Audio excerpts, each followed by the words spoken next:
હિમાચલ પ્રદેશમાં તબાહીનું તાંડવ, કુલ્લુમાં 2 સ્થળોએ ફાટ્યું વાદળ, તો કિન્નોરમાં પણ વાદળ ફાટ્યા બાદ તારાજી, પાણીના પ્રવાહમાં તણાયા વાહનો.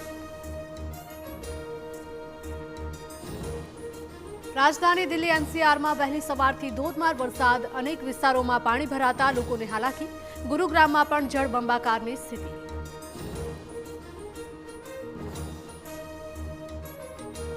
આજથી રાજ્યમાં વરસાદનો નવો રાઉન્ડ શરૂ, એક સાથે 4 વરસાદી સિસ્ટમ સક્રિય થઈ, સૌરાષ્ટ્ર અને દક્ષિણ ગુજરાતમાં અતિ ભારે વરસાદની આગાહી.